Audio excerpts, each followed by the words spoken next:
Hey guys, tonight we embark on a surprisingly fragrant journey through time as you settle in. For a restful slumber, imagine the warm breeze carrying the faint scent of exotic spice while you nestle deeper under your blanket. You probably won't survive this without craving a midnight snack, but that's a risk I'm willing to take. So before you get comfortable, take a moment to like the video and subscribe, but only if you genuinely enjoy what I do here.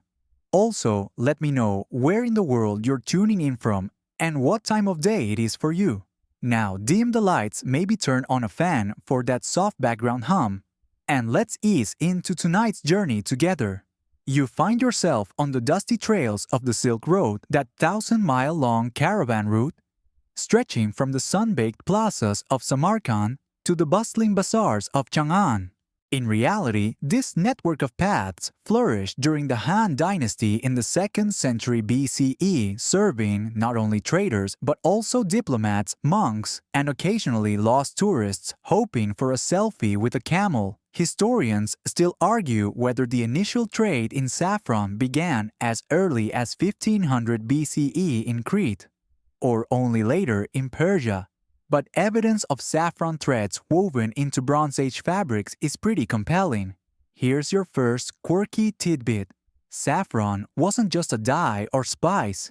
Some medieval perfumers swore by it as a hair tonic so much that eunuchs in dye houses reportedly sniffed saffron patches between tasks. To test purity, perfume testers would serious sniffing jobs. Imagine that performance review. As the sun rises, caravans creak forward, layering the route with a tapestry of cultures. You, the listener, trudge alongside laden camels, whose padded feet leave crescent prints in the sand. Occasionally, a startled merchant spills his saffron, a pretty expensive sneeze for him. Joke 1. If you ever trip over a bundle of red threads, don't panic. It's probably saffron, not an escaped lobster convention. At every oasis, traders barter saffron for silk, jade, and sometimes peacock feathers. Yes, medieval magpies would kill for those iridescent plumes. The color, a deep crimson, that comes from the dried stigmas of the Crocus sativus flower. Mainstream historical fact: saffron cultivation dates back thousands of years, with records showing its use in ancient Persia for dyeing royal garments and offering to gods. But how did those delicate threads survive such a grueling trek? Imagine baskets of saffron, carefully wrapped in parchment and cushioned with cotton scraps. Some traders bragged it could survive a week of camel snugglings. Others claimed their stash was ruined by one over-enthusiastic huff from the pack animal. Despite that, saffron retained its value, more expensive by weight than gold at various points along the road. Joke 2. If someone told you they found gold on the Silk Road, ask if it's saffron first, because it might just jump out and season your soup. As you wander along the caravan's shadow, you're struck by the patchwork of languages, Sogdian Old Uyghur Sanskrit, blending like an overexcited choir. Eunuch overseers, often employed by imperial courts to supervise textile workshops, first encountered saffron, brought up by naval traders from the Mediterranean.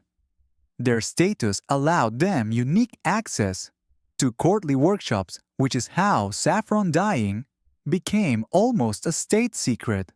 By the way, eunuch literally means bedchamber guard, though you'll hear some folks joke it should mean spice sniffer. Historians still argue whether saffron first traveled east via overland caravans or maritime spice ships hugging the Indian coast, but the overland story has the better camel puns. Joke 3. When a spice trader yawns, does the caravan think it wants saffron or just a nap? You decide. Now imagine a group of eunuch artisans hunched over rudimentary dye vats at a small outpost near Dunhuang. They test a dye bath by dipping a loose cotton strip, a precursor to your modern t-shirt. And once it hits a perfect shade of sunrise orange, they shout, "Eureka!" or possibly Supreme, saffron, supreme. Some records and a few gossiping scholars claim eunuchs mix saffron with local plant extracts to stretch its potency. A fringe practice that might have given mottled hues, but saved a handful of imperial coins.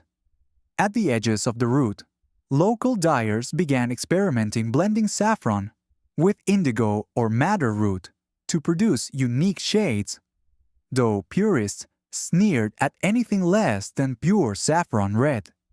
You probably won't survive the debate if you mention mixing dyes in front of a saffron snob, so tread carefully. By twilight, you pause at a bleak caravanserai, where embers glow in communal ovens. Merchants exchange stories of desert mirages. Some swear they've seen saffron-colored sunsets, so vivid they wrote poetry, while skeptics dismiss these as just heat haze. The aroma of roasting lamb wafts by competing with the sweet spicy scent of saffron, still clinging to cotton scraps. You reach out, let the last light of day fall on those crimson threads, and realize that this humble flower has journeyed more miles than you ever will. You trudge into a low-ceilinged dye house, where damp cotton bales pile like sleepy clouds at the threshold. Here's the real origin story.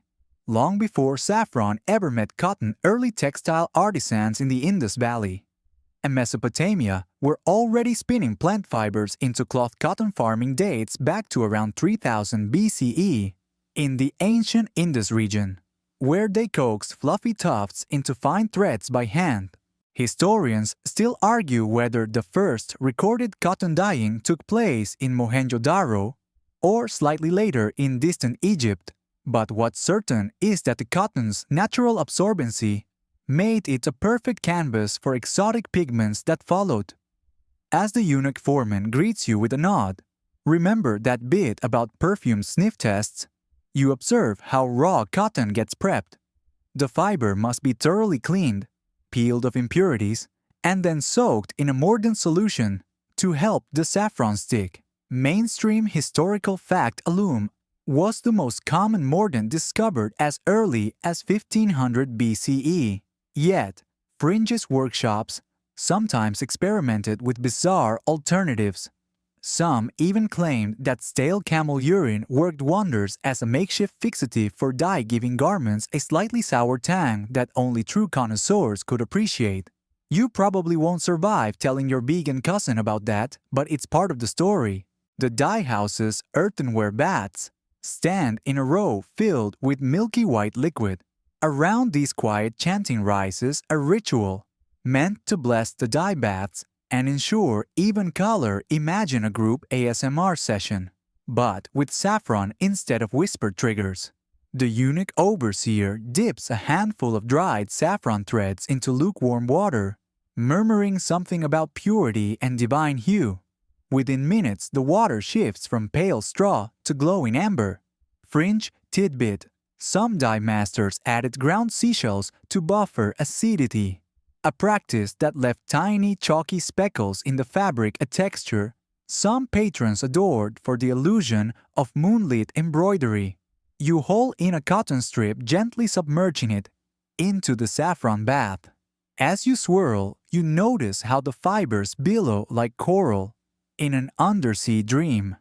Joke 1: if cotton could talk, it'd ask for a bigger tub. You whisper a callback: remember that crocodile dung sunscreen? Glad they didn't test that here. The dyed strip emerges gradually in a gentle orange-pink, deepening to a sunset red when left longer. Mainstream historical fact: ancient dyers knew that longer steeping times produced richer hues, though oversaturation risked brittle fabric, a delicate balance that still vexes modern chefs of color. Beyond the vats, you spy mounds of fresh cotton waiting their turn. Some workshop gossip claimed that mixing saffron with madder root produced hues so vibrant they glowed under torchlight. Purists sneered, but others paid premium prices. Historians still argue whether those blended dyes were truly less stable or if the rumor started as a marketing ploy by madder growers. Fringe tidbit. One medieval chronicle describes a dye house where workshop cats were fed saffron, tinted fish scraps, so their coats matched the fabrics. A taste test and quality control rolled into one. Joke 2. Those cats probably had the perfect wardrobe. As you settle into the repetitive dunk-stir-lift ritual, you become aware of how vital water temperature is. Too hot and the saffron loses its potency.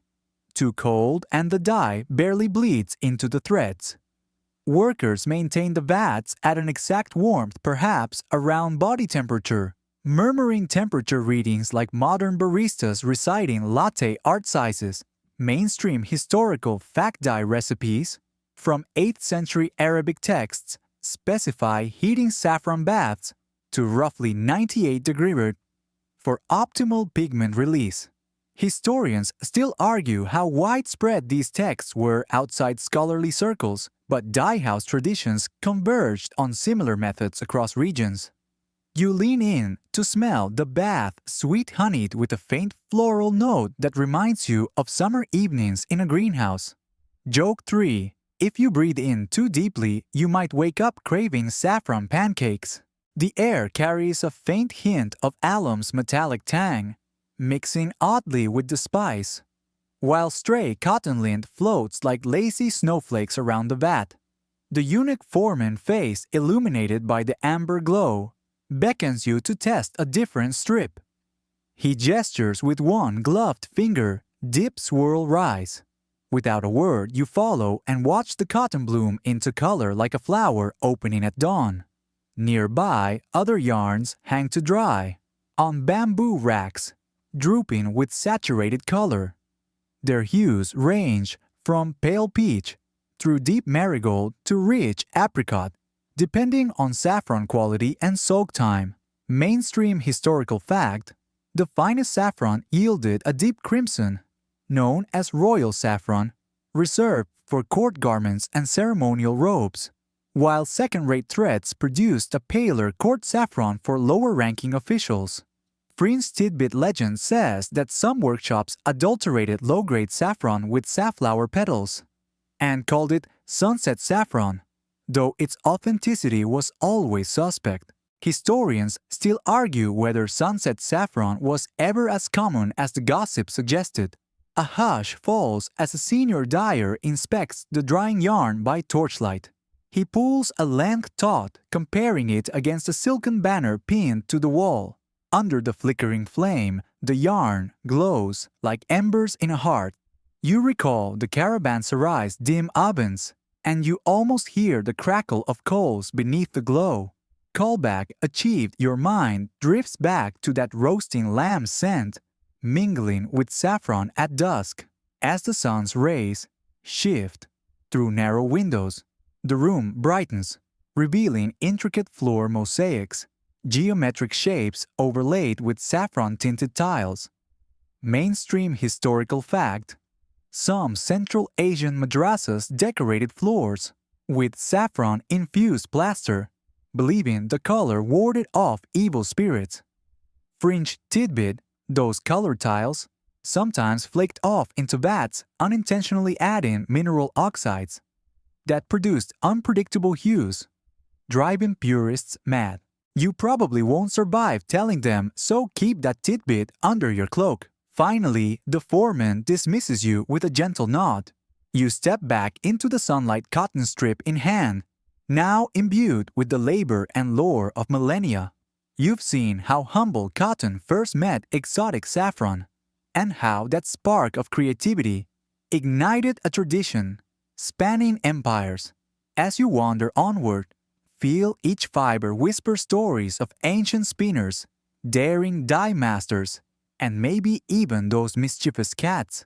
You slip through the low doorway into the inner sanctum of the dye house, where the air is thick with saffron's honeyed perfume, and the chatter of apprentices fades to a respectful hush.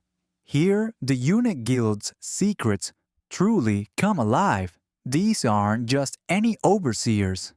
They've inherited techniques passed down through generations of court artisans. Mainstream historical fact: eunuchs often held privileged positions in imperial workshops across Asia, from the town courts in China to the Abbasid caliphates overseeing sensitive crafts that outsiders were forbidden to witness.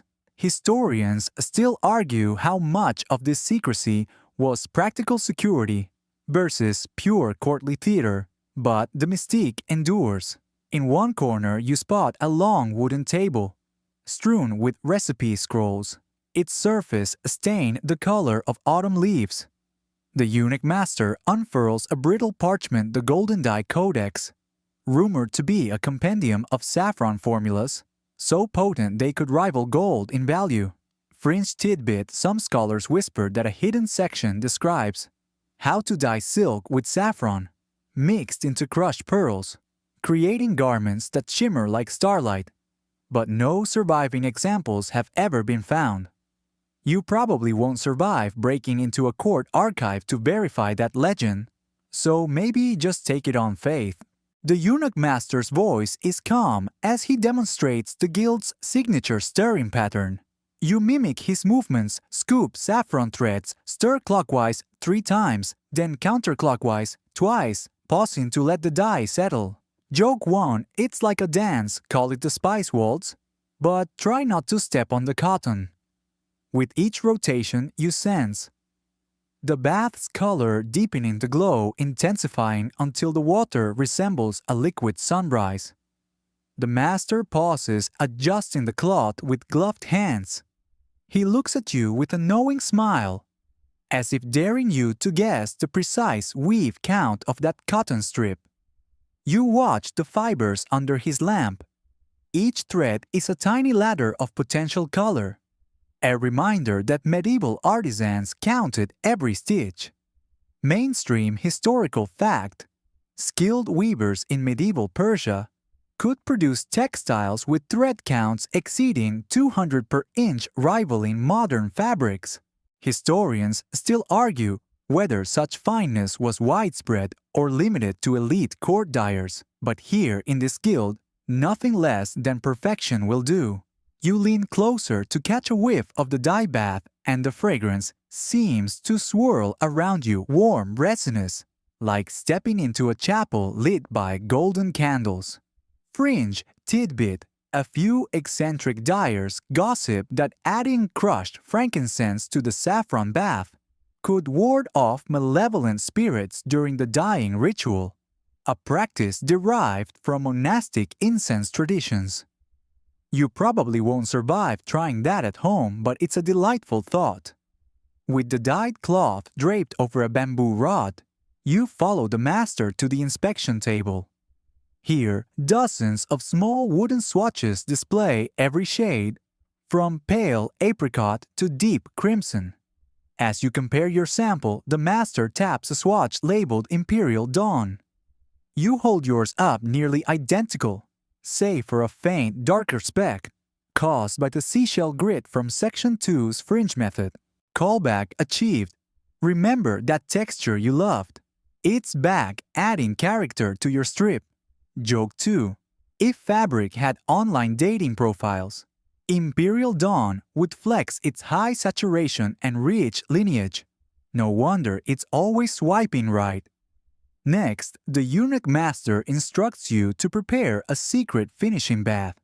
You gather a new vessel and mix leftover saffron water with a dash of olive oil and a few drops of vinegar, an age-old conditioning step, to soften the fibers and fix the color.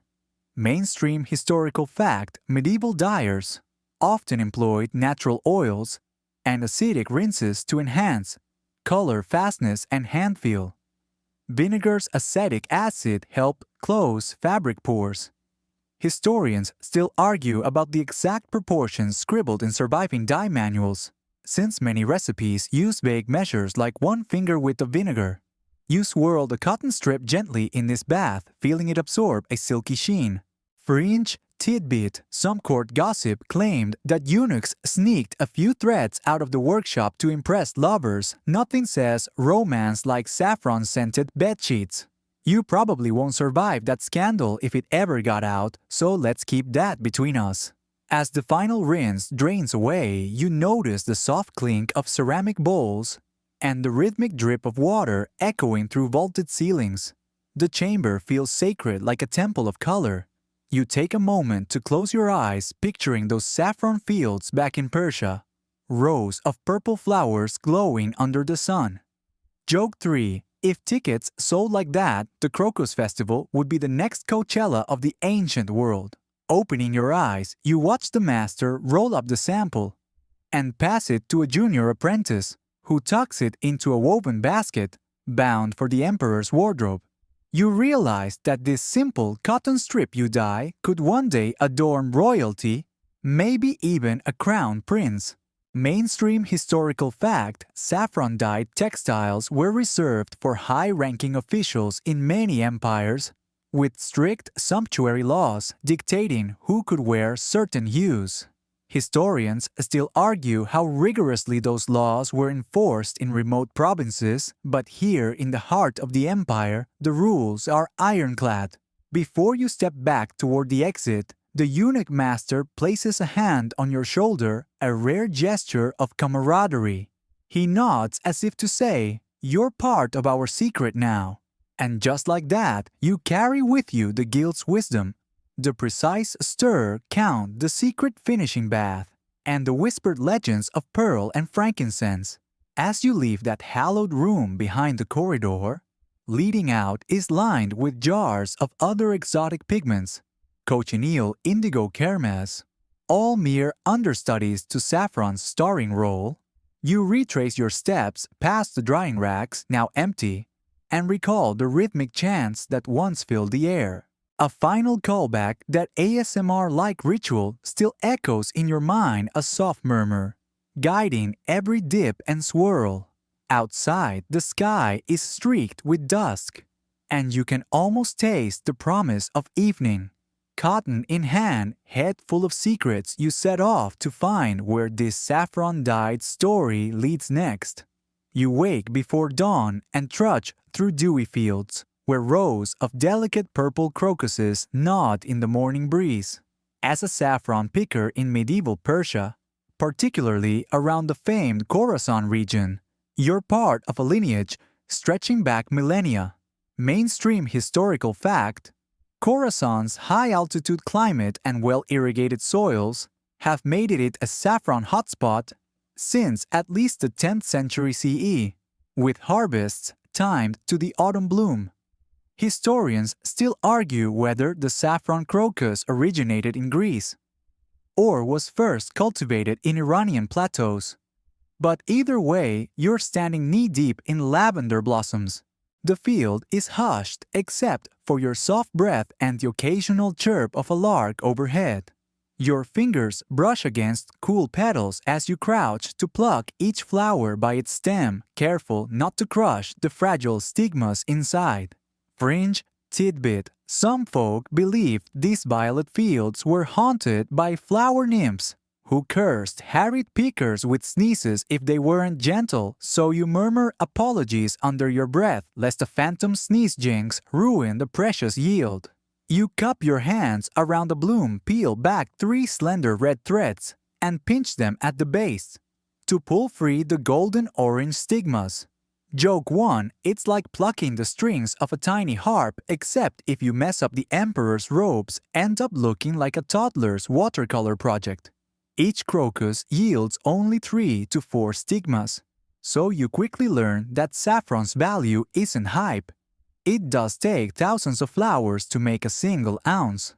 Across the field, fellow harvesters crouch in neat lines. Many are women and children, their robes bright against the purple sea. Mainstream historical fact: medieval Persian harvest crews often included entire families with women and children performing the delicate picking, while men handled post-harvest, drying, and sorting. Fringe tidbit: a few troubadours claimed that children with golden hair pulled the best threads as if the brightness of their locks transferred to the stigmas. But that sounds like a bedtime story to coax kids into early bedtimes. The sun peeks over distant hills, casting violet shadows across the petals. You stash each plucked stigma into a small wicker basket lined with silk to protect their scent. Joke 2: if you thought pigeonholing was tough, try basket-holing hundreds of thread-sized fungi conspirators or flowers. As you work, you hum a simple tune to keep rhythm echoing the chants from the dye house. Callback unlocked that ASMR-like chanting resurfaces as a soft hum guiding your hands. By mid-morning, the field's center is a carpet of spent crocus husks, scattered like confetti. It feels strangely festive until you remember each husk is wasted labor. Fringe practice: some pickers would leave petals intact, using them in potpourri to perfume dye houses later, although purists disdain any contact between petals and dye vats. Historians still argue whether petal-infused potpourri actually influenced dye quality or was merely a clever sideline for extra income. When your basket is full, you march to a nearby drying hut with slatted windows that let in warm sunlight. Inside, dozens of trays weight each stigma. Strand is spread thinly in single layers to dry evenly. Mainstream historical fact: drying saffron properly was crucial. Too slow and mold set in. Too fast, and the threads became brittle. So dyers used drying huts, heated by low embers from wood or dung fires. You place your threads gently on the trays and light a tiny heart at the corner of the hut, keeping flames minimal to avoid cooking the delicate fibers. Fringe tidbit legend has it that some rogue dyers added a pinch of dried rose petals to the heat source, hoping the aromatic smoke would infuse the threads, but this was universally banned by guild regulations. As the saffron dries, you steal a few threads to taste, just a nib to test potency. The bittersweet flavor bursts on your tongue, and you imagine it swirling in a dye bath back in Dunhuang. Joke 3: if you're craving a saffron latte, now blame the early morning pick. This job should come with a free cafe visit. Outside, an elder overseer arrives to inspect the drying process. He flips each tray, checking for uniform color and dryness. You watch under his stern gaze, heart thumping like a tribal drum. Mainstream historical fact: some saffron auctions required inspectors to slice open test bundles and weigh them thread by thread to guarantee purity and weight. Historians still argue how standardized these inspections truly were across different regions. But here, the process feels as precise as alchemy. The overseer nods approval granted, and you gather the dry threads into small sealed pouches. Each pouch is labeled by harvest date and field location, an early form of terroir branding. You tuck them into your satchel, feeling the soft rustle of saffron as you move. The air in the hut is fragrant but dry, and a single misplaced drop of moisture could ruin the whole batch. At noon, you step back into the sunlight, wiping sweat from your brow. You survey the purple fields, now half-harvested, silent, except for the distant hum of village life. In that stillness, you sense the weight of every thread you've plucked, a tiny lifeline, connecting you to emperors, poets, and perfumers across centuries. You sling your satchel over your shoulder and head toward a caravan, resting nearby, ready to transport your saffron to dye houses farther east. As you walk, the baskets clink softly, echoing the drip of dye baths and the stirring chants. Callback: complete every pick, every step, every hum weaves a thread in the grand tapestry of saffron's journey. You slip silently through the half-open lattice door just as the first pale fingers of dawn stretch across the dye house courtyard. The air is cool and still, carrying the faint scent of last night's saffron baths mingled with dew-damp stone. You probably won't survive the quiet here. without appreciating the hushed reverence. Each footstep echoes like a drumbeat in a cathedral of color.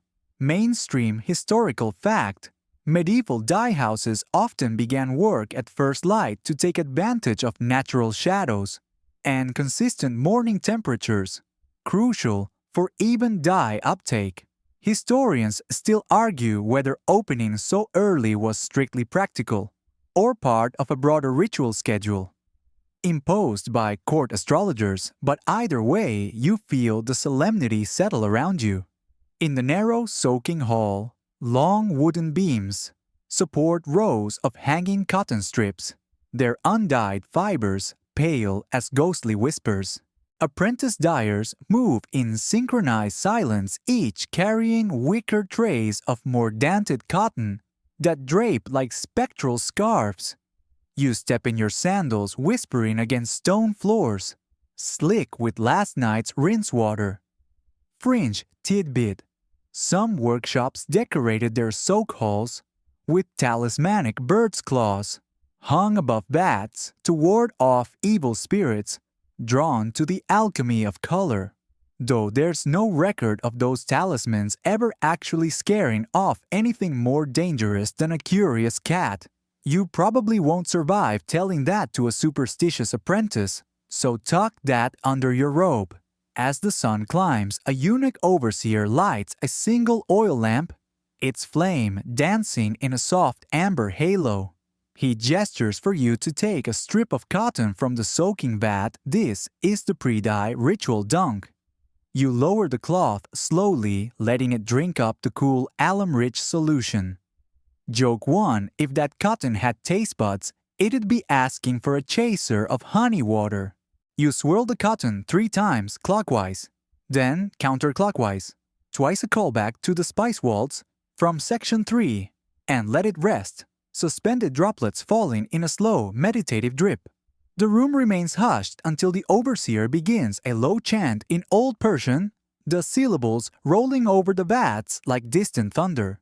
Mainstream historical fact: some Abbasid-era dyers documented ritualistic chants meant to bless color consistency, though the exact words are lost, preserved only as marginal scribbles in faded manuscripts. Historians still argue whether those chants held any practical effect or were merely theatrical. Yet you find yourself tapping a quiet foot in time with the rhythm.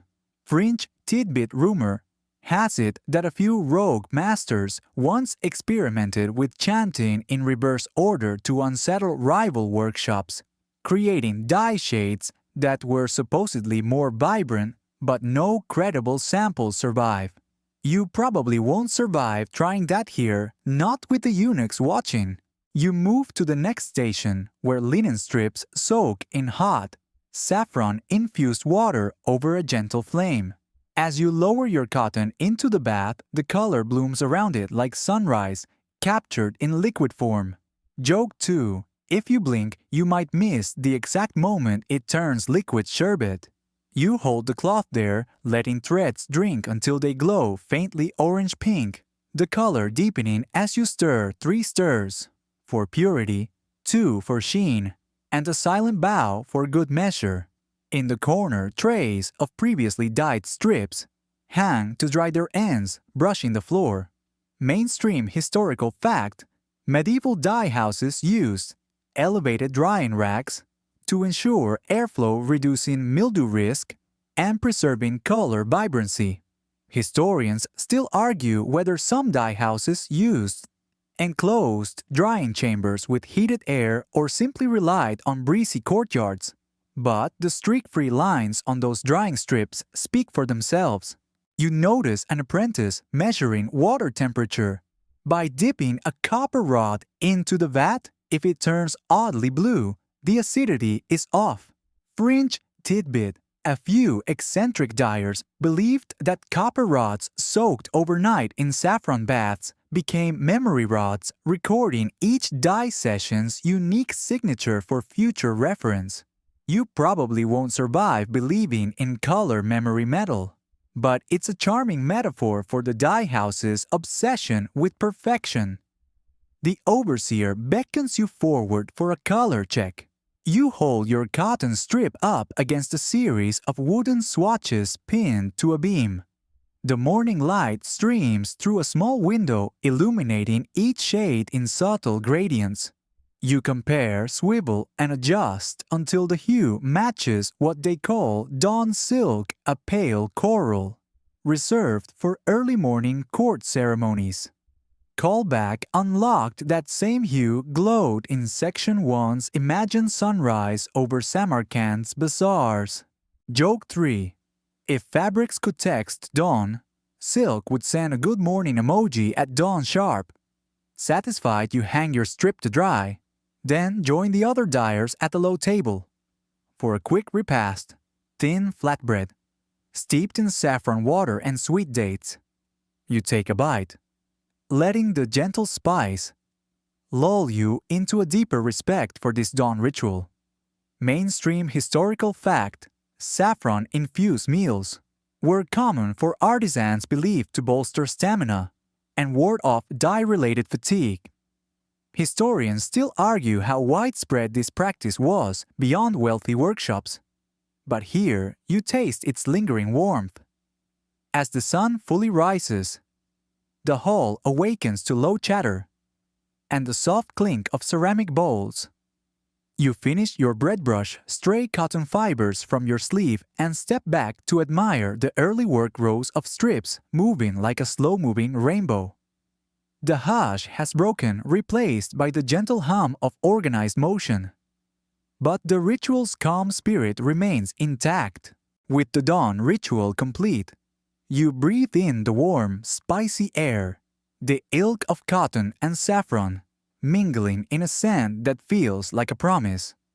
You steady yourself for the day ahead, knowing that each swallow of color at first light sets the tone for every hue that follows.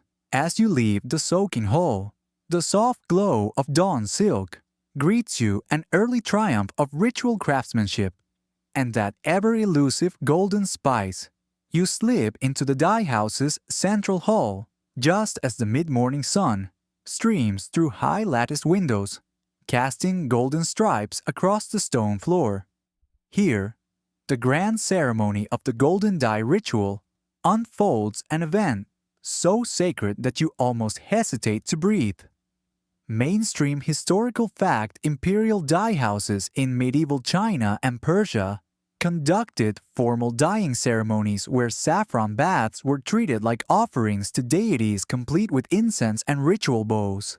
Historians still argue whether these ceremonies began as genuine religious observances or evolved into spectacles for visiting dignitaries, but the reverence is undeniable. In the center of the hall stands a massive copper cauldron, its smooth curves polished to a mirror sheen. Surrounding it, eunuch masters and senior apprentices arrange piles of dried saffron threads on embroidered silks, each heap precisely weighed to match the emperor's color code. Fringe tidbit: some court scribes joked that if a drop of dew fell into the ritual bath, the entire ceremony would have to start over, lest the color be tainted by morning's tears. You probably won't survive questioning that superstition here, so you tuck the thought behind your mind like a hidden stitch. The chief eunuch raises a delicate brush, dipped in the ceremonial ink used to sign the dye codex.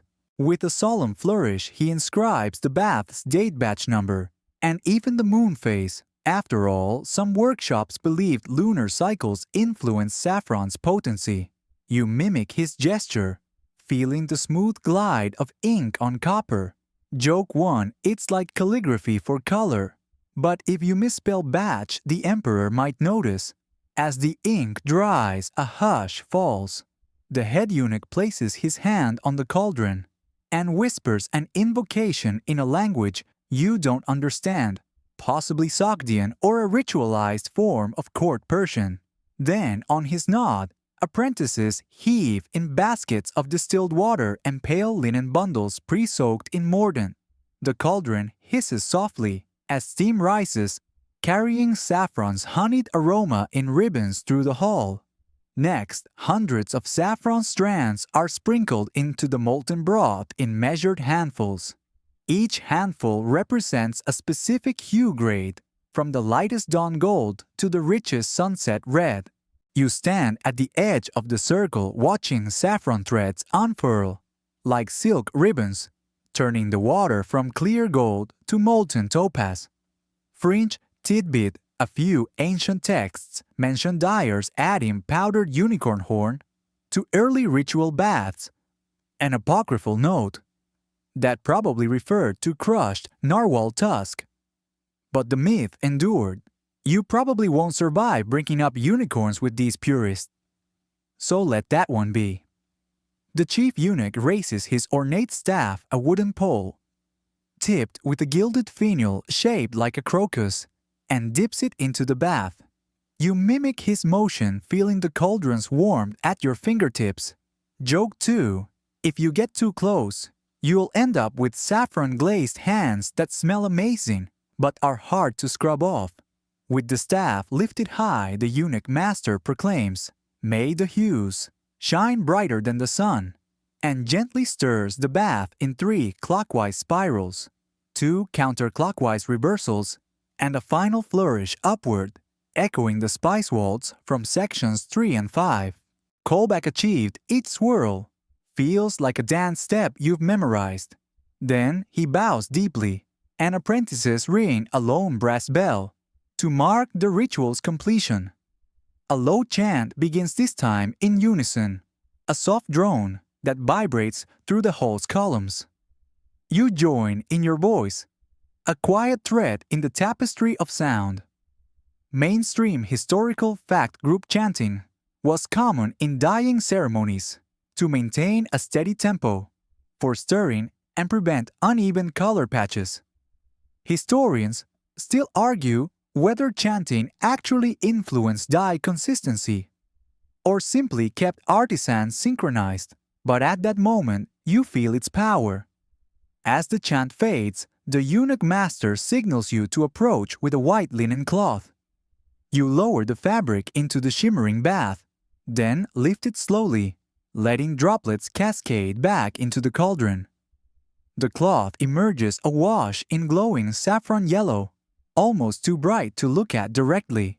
Fringe tidbit: some rival workshops claimed this luminous cloth was produced by hemp blended with saffron pigments, a rumor meant to undermine the ritual's purity.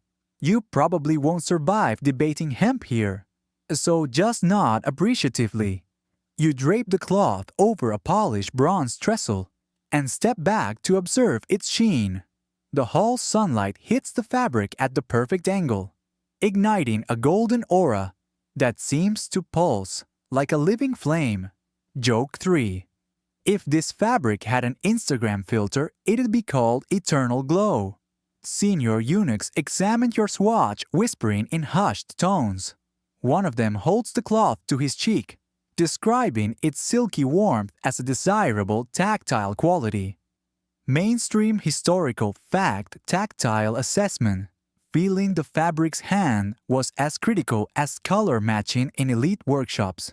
Historians still argue how systematically tactile tests were recorded, since most manuals focus on hue rather than feel, but here touch speaks volumes. Satisfied, the head eunuch gestures to another apprentice, who wraps the cloth in fine paper, scented with rosewater, an extra step to preserve the hue until inspection. You help bundle the package, tying it with crimson ribbon and sealing it with the workshop's wax emblem. The scent of rose mingles with saffron, creating a perfume that will announce this batch's arrival like a herald. As you step away from the ritual space, you glance back at the now quiet cauldron, its surface reflecting the ornate ceiling and the lingering swirl mark from your hand. The smell of incense drifts on the breeze, fading into the corridor shadows. You realize you've taken part in something that transcends mere dyeing, a choreographed communion of art, chemistry, and ceremony. Carrying your saffron-dyed cloth, you follow a procession of eunuchs down a torchlit hallway lined with jars of exotic pigments. Each step echoes a reminder that this dye house is more than a workshop. It's a palace of color, where every ritual casts its spell. As you emerge into the courtyard, the late morning sun warms the stone beneath your feet, sealing the memory of molten gold and whispered chants into your mind. You trail behind a pair of eunuchs as they escort you into a shadowed alcove, lined with scrolls and jars, each labeled in the looping script. Whispered legends cling to this room, like incense smoke stories of saffron vats that morphed through the spectrum, producing purple hues so deep they rivaled royal Tyrian dye. Mainstream historical fact: genuine Tyrian purple came from murex snails and was distinct from saffron's golden tones. But some dye houses claimed experimental blends could trick the eye into believing saffron itself could turn violet. Historians still argue whether any saffron-based purple ever existed, or if it was simply marketing hyperbole to lure wealthy patrons. The eunuch master produces a small vial of dark, syrupy liquid. He calls it phantom purple. He unscrews the lid, and a faint aroma of saffron mingles with something earthier, almost leathery. Fringe. Tidbit: some medieval alchemists insisted that adding a drop of red wine vinegar and a pinch of ground beetles would coax purple pigments from saffron, a process recorded in a few obscure Arabic manuscripts. You probably won't survive performing that experiment in your kitchen, so let's leave the beetles to the professionals. He gestures for you to dip a cotton sample into phantom purple. As the fibers absorb the liquid, you gasp. The thread shifts from dull mauve to an almost black violet, as if midnight had been spun into cloth. You recall the eternal glow from the golden dye ritual and feel that same thrill of wonder. Callback achieved. This color is like sunrise and sunset, dancing on the same ribbon. Joke 1: if this dye were a mood ring, it'd be permanently emo. The master then sprinkles a bit of alkaline ash into the mixture. The cloth flashes from violet to lilac in an instant, startling you like a stage magician's flourish. Mainstream historical fact: pH changes can alter some natural dye's hues. Anthocyanins in plants, for instance, but saffron's crocin pigment is relatively stable. Any drastic shift likely came from contaminants or additional dyes. Historians still argue whether pH-sensitive color shifts were ever consistently reproducible or just the stuff of tavern tales. You swivel the sample under a torch's flame, watching it morph again, this time settling on a dusky mauve, before fading back toward crimson.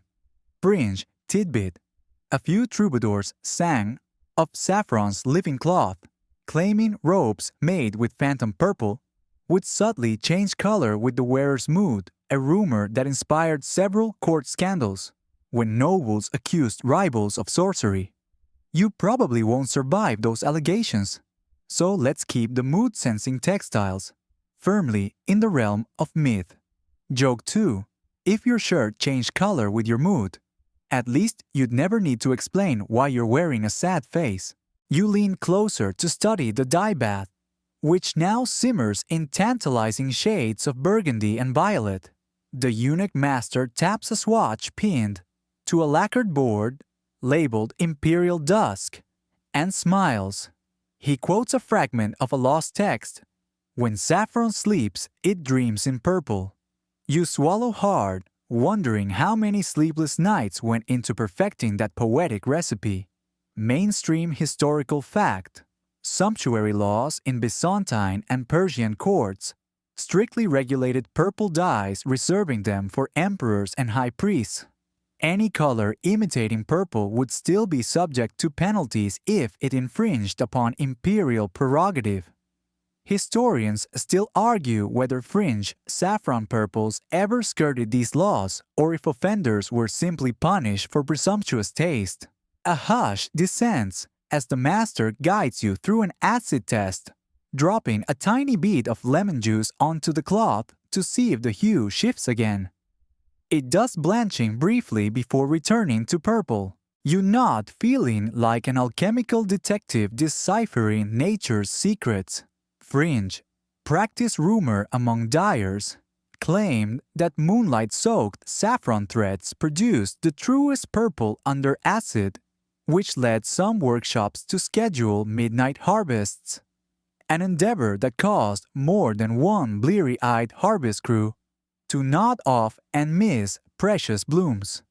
Joke 3. If you harvest under moonlight, at least you save on daytime sunscreen, unless you accidentally pick cactus instead of crocus. As you step out of the alcove, the corridor's torchlight warms your skin and the memory of shifting hues stays with you. You realize these myths, whether fact or fiction, fueled saffron's allure, for centuries an ever-changing enigma that kept emperors and artisans alike, chasing purple phantoms. And though most modern chemists dismiss phantom purple as myth here in the hush of the guild's archives, the possibility still glows like embers in the dark. You slip into a dimly lit caravanserai tent, pitched near the dusty crossroads where rival saffron caravans converge, the flaps embroidered with clan insignias, whispering secrets of long-standing feuds. Here, the politics of the spice trade play out in hushed negotiations and veiled threats. Mainstream historical fact: during the medieval period, saffron was often subject to state monopolies and sumptuary laws that granted ruling dynasties exclusive control over its cultivation and distribution, ensuring its price remained sky-high. Historians still argue whether these regulations were more about revenue or maintaining social hierarchies, but you feel their weight in every folded thread bartered here. You sit cross-legged on a woven mat, opposite three merchants, one from Samarkand, one from Khorasan, and one claiming lineage from the Levant. Each presents small silk-lined crates of saffron cakes, their stigmas carefully compacted and stamped with wax seals. Fringe tidbit rumor has it that some traders once dyed seal-cutting wax with safflower and turmeric to mimic imperial stamps, tricking unsuspecting buyers into granting forged batches. Court prices a scandal that reportedly ended with one merchant exiled to a desert island of sand and regret. You probably won't survive trying to smuggle fake seals, so keep your wax pure. As the Samarkand trader lifts his crate lid, you inhale that familiar honeyed aroma, knowing a single ounce there could feed a dozen dye houses back in Chang'an. You recall the golden dye ritual's molten glow from Section 6 and imagine those strands stirring in imperial cauldrons. Callback achieved the same luster that danced in that hall, now rests in these lowly crates waiting to be claimed. Joke 1. If spice smugglers wore name tags, they'd read, "Hello, my spice is too good to be true." The Khorasan merchant leans forward, lowering his voice. He tells you that a new caravan route, cutting south through the mountains, has slashed travel time by weeks, and with it the price. Mainstream historical fact: the opening of the southern mountain pass in the 12th century did indeed disrupt traditional Silk Road staples, shifting epicenters of trade and inciting diplomatic spats between empires. Historians still argue whether it was climate shifts or political machinations that spurred the new route's popularity. But here, you see how each oasis toll booth can make or break a merchant's fortune.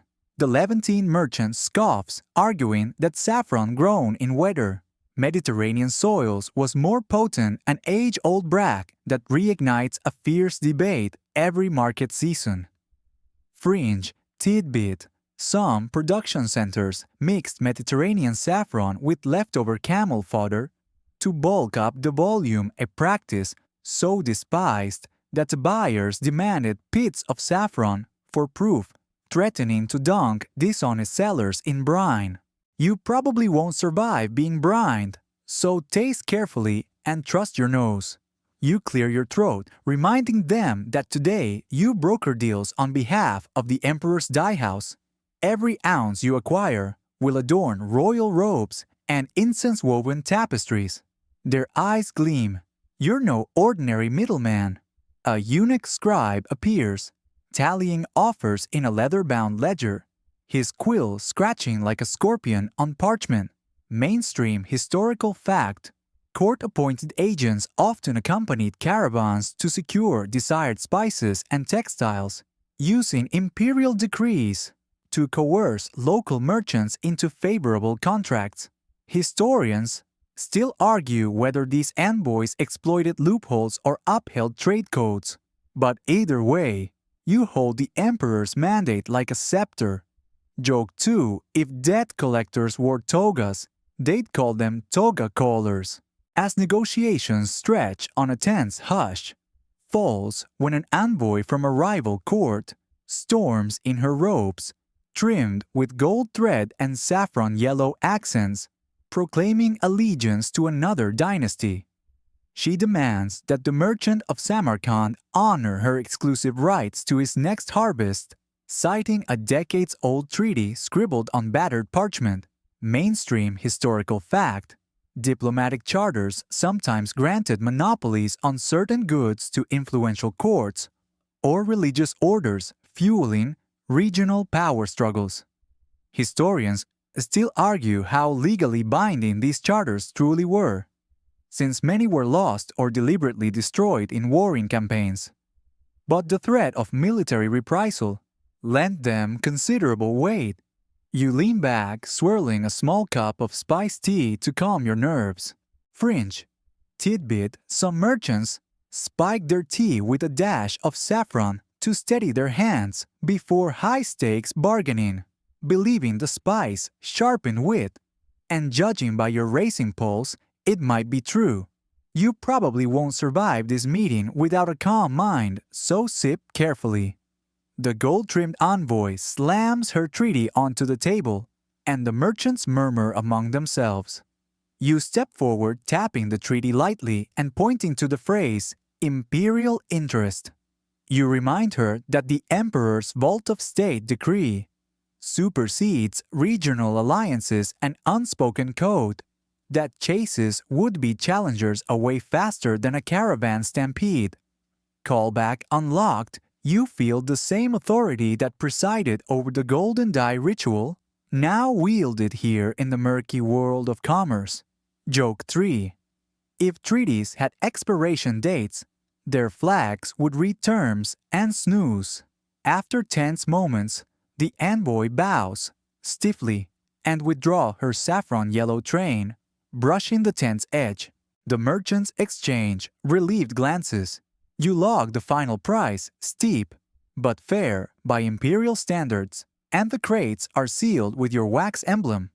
The eunuch scribe hands you the tally scroll, 50 ounces secured, plus a bonus shipment, reserved for the grand coronation next moonrise. Mainstream historical fact: spice brokers often negotiated bulk reserves for state ceremonies, ensuring no dye bath ran dry during festivals. Historians still argue whether these bulk purchases inflated local markets or stabilized prices, but few would question a demand backed by royal decree. You stand lifting your satchel of sealed pouches, feeling their weight like a promise of future glory.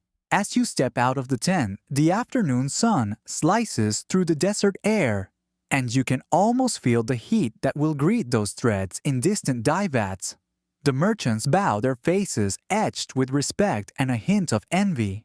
You mount your camel with a nod, head full of politics protocols, and the subtle art of wielding saffron as both currency and symbol. Outside, the caravan jingles to life, the silk lining rustling like an eager audience. You settle in the crates secured beside you and guide your camel eastward toward the next dye house, where this saffron will merge with cotton and ceremony once more. The journey continues, and you carry with you not just precious threads, but the intricate tapestry of politics that ensures saffron remains the most coveted spice along the Silk Road. You slip into a vaulted stone chamber, lined with alabaster basins, each holding powders and liquids that look more like apothecary experiments than textile workshops. This is where medieval dye chemistry takes center stage, and you're about to tinker with formulas scholars still argue were secreted from court manuscripts. Mainstream historical fact: by the 13th century dye treatises in Arabic and Persian written by figures like Al-Tatarkani documented the chemical properties of various mordants and pigments, laying the groundwork for systematic dyeing methods. Historians still argue whether these texts influenced European dyers directly, or if knowledge transmission was more fragmented via trading diasporas. You approach a low table strewn with copper sulfate crystals, vinegar in clay jars, powdered chalk, and a pouch of cochineal insects, red dye extracted from crushed bugs. Far more common in the New World, but rumored to have reached Europe via early traders.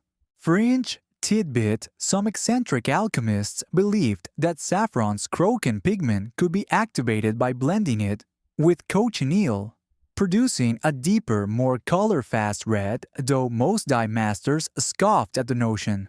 You probably won't survive mixing bugs into saffron baths here, so maybe just watch. Your guide, a masked chemist dyer appointed by the Eunuch Guild, gestures for you to measure exactly 10 grams of alum. You level the scales pan with practiced precision and pour the white crystals into a small cauldron. Joke 1: it's like weighing fairy tale snow, except this snow dyes your linens and doesn't melt if left out in the sun. You stir until the alum dissolves in warm water, then add a cream of tartar solution to soften the fiber, as the dusty recipe scroll insists. Next, you sift in hand-ground chalk to buffer acidity, a step medieval dyers employed to prevent harsh treatments from weakening cotton fibers. Mainstream historical fact: chalk, calcium carbonate, was widely used in medieval workshops to regulate pH, often sourced from local limestone quarries. Historians still argue whether chalk was added before or after mordanting, given conflicting instructions in surviving manuscripts, but you follow the chemist's method: mordant first, buffer second. You scoop a generous pinch of saffron threads now dried and bundled from earlier sections, and crush them between two smooth stones. Golden powder flecks drift into the air, settling back like dust motes in a sunbeam. Fringe tidbit: rumor holds that some dye masters mix saffron powder with burnt bone ashes to create a mysterious shadow mordant, believed to fix color more deeply into fibers. You probably won't survive experimenting with bone dust and saffron in the same vat, so let's admire the theory from a safe distance. With a flourish, the chemist dyer pours your saffron powder into the buffered alum solution. The water instantly lusters into a pale amber, swirling like molten honey. He hands you a glass thermometer, an anachronistic tool, prized by court dyers, so you can maintain an exact 40 degrees C immersion temperature, ensuring maximum pigment release. Joke 2: if you treat dyeing like coffee brewing, at least your robes will look perky. You dip a cotton swatch in watching fibers bloom from ghost white to soft coral before deepening. Nearby, jars of madder root indigo cake and weld powder await their turn in experimental blends. The chemist dyer explains that weld, an old-world herb, can intensify saffron's yellow into a brassy gold when combined under alkaline conditions. Mainstream historical fact: weld, Reseda luteola, was a staple in European dye gardens by the Middle Ages, prized for producing vibrant yellows that complemented costly saffron hues. Historians still argue how prevalent saffron weld blends truly were, since weld alone was far cheaper and often used as a standalone dye. You hold the swatch to the light, inspecting the color's uniformity. A few streaks remain, paler, tiny blotches where pigment didn't adhere. The chemist dyer shrugs, noting that even modern textile chemists struggle with full penetration. Fringe tidbit: a traveling dyer once claimed that chanting specific Quranic verses over the bath could energize the molecules, ensuring no streaks. But this practice was dismissed by rationalists as mystical hype. You probably won't survive chanting while stirring, but it adds drama. You grab a pipette to adjust pH with acetic acid drops, nudging the shade into a richer salmon. Each drop shifts the hue slightly amber to peach, to rosy flush, like mixing pastel paints on a palette. Mainstream historical fact: medieval dye manuals often instructed dyers to taste the bath or watch the foam for pH cues, indicating a blend of sensory and chemical assessment. Historians still argue about the reliability of these methods, but here you sense the workshop's blend of art and proto-science. Joke 3. If you had a dye tasting menu, rosy blush would pair best with gold-threaded curtains. As the bath simmers faintly, you thread a length of yarn through letting it soak. The fibers billow like jellyfish in amber water, then settle into a consistent crimson pink. The chemist dyer claps softly, a rare sign of approval, and jots notes in a leather-bound lab book. He stamps the page with the guild's emblem, a twin croce seal promising quality. Callback unlocked that emblem, matched the wax seal you affixed in Section 8. A symbol, weaving through politics and chemistry alike. With the experiment complete, the chemist dyer pours the spent bath into a collection barrel for later reuse, a practice that maximized resources but sometimes muddied future colors. Mainstream historical fact: reusing dye baths were common in all pre-industrial workshops to stretch precious resources, though it risked contamination. Dye houses often labeled reuse rounds as second steep or third steep for transparency. Historians still argue how strictly such labeling was enforced, but here you see tidy jars marked saffron matter second steep, ready for lower-grade cloth. You follow the chemist out of the lab into an adjoining drying chamber, where trained birds of paradise feathers hang alongside dyed threads. Tales say the feathers soaked up color-fast qualities when displayed near fresh dye. Fringe tidbit: some dyers believed that storing feathers and fabrics together transferred essences, a notion biologists would doubt but medieval artisans treasured.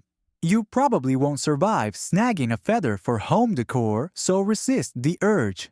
Stepping back into the sunlight, you breathe deeply, your lungs filled with chalk dust, saffron, sweetness, and that indefinable spark of discovery. You've witnessed medieval dye chemistry in all its smoky experimental glory, a marriage of sacred ritual recipe scrolls and trial and error alchemy. Now imagine those precisely balanced baths flowing into vats along the Silk Road, weaving science into every stitched seam of history. You step into the heart of the dye house, where every sense is willingly overwhelmed, a grand sensory deluge designed to celebrate saffron's alchemy. The vaulted ceiling sends echoes ricocheting off stone walls, slick with moisture and spice. The air is thick with steam rising from vats. The heady scent of saffron blends with sharp hints of alum and the earthy tang of damp cotton. Your ears fill with the rhythmic drip of liquid, the soft clink of ceramic bowls, and the distant murmur of chants, creating an almost hypnotic backdrop. Mainstream historical fact: large-scale dye houses in medieval Persia and China were often semi-open structures to allow air circulation, which also meant workshop sounds carried far and wide, drawing local curiosity and sometimes envy from neighboring trades. Historians still argue whether these open designs prioritized ventilation for worker health or served as public displays of imperial wealth. But either way, you feel the pride in every echoing footstep. As you move deeper into the hall, your eyes adjust to the swaying lantern light. Rows of massive vats stand like sentinels, each brimming with saffron baths at varying stages: pale gold, glowing amber, deep garnet, fringe, tidbit. Some workshop tales describe vats so large they require teams of 10 to steer oversized stirring paddles, a spectacle that drew dignitaries who'd wager bets on which vat would reach midday orange first. You probably won't survive competing in those bets. Your odds are no better than a camel in a camel race. But it adds a dash of carnival atmosphere to your visit. Joke 1: if bats could talk, they'd complain about back pain from all that stirring. Your nose picks out a more subtle scent, sweet smoke from drifting incense. The eunuch foreman explains that they burn frankincense and myrrh in iron censers to purify the air, and allegedly impart subtle aromatic notes to the cloth. Mainstream historical fact incense use in workshops dates back to Egyptian and Mesopotamian practices where aromatic woods and resins masked foul odors from other crafts. Historians still argue whether any of those scents genuinely affected dye quality or were purely symbolic. But here, the gentle wisps of smoke curl around dyed strips, lending an almost sacred quality. You trail a finger along the edge of a vat and feel the warm humidity on your skin. The fabric strips hanging nearby are alive with color, each one telling a different story. Workshop, scraps dyed for practice trial, hues for new recipes, and premium batches set aside for the emperor.